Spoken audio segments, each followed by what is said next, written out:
Bonjour à toutes et à tous, je suis Nils Pedersen, délégué général du Pacte mondial de l'ONU Réseau France. Et avec mes équipes, mes collègues du Brésil, du Mexique, du Portugal, d'Italie, d'Espagne et bien évidemment de New York, nous sommes ici à Belém, au cœur de la COP 30.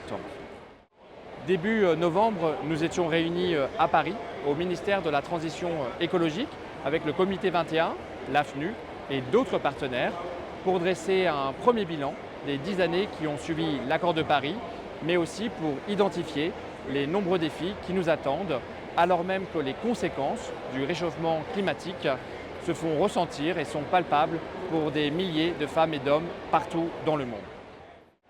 Nous étions ensuite, il y a quelques jours, à Rio de Janeiro, au Consulat général de France, en partenariat avec la Chambre de commerce franco-brésilienne, où nous avons rassemblé des entreprises françaises et brésiliennes pour comprendre les réalités de mise en œuvre des différents cadres de durabilité. C'était aussi l'occasion de partager les bonnes pratiques et les freins qu'elles rencontrent et de renforcer la coopération du secteur privé entre nos deux pays. Aujourd'hui, à Belém, au nom du Pacte mondial de l'ONU, nous portons ce même message. Les entreprises ont un rôle déterminant à jouer pour accélérer la transition climatique et rien ne pourra réellement se mettre en œuvre sans leur pleine participation.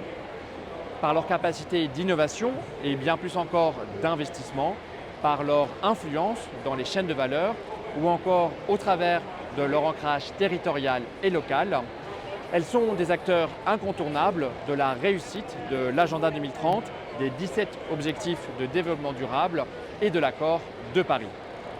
Nous devons tout mettre en œuvre pour respecter la trajectoire à 1,5 degré qui nécessite des efforts massifs et constants. Comme l'a rappelé le secrétaire général des Nations Unies, il est temps de passer des engagements à la mise en œuvre.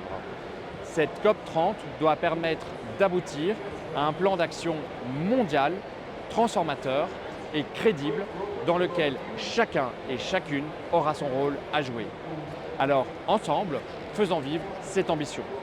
Aussi, je vous donne rendez-vous le 26 novembre à Paris pour une session de compte-rendu post-COP afin de prolonger ce dialogue et continuer à agir collectivement pour le climat. À très vite.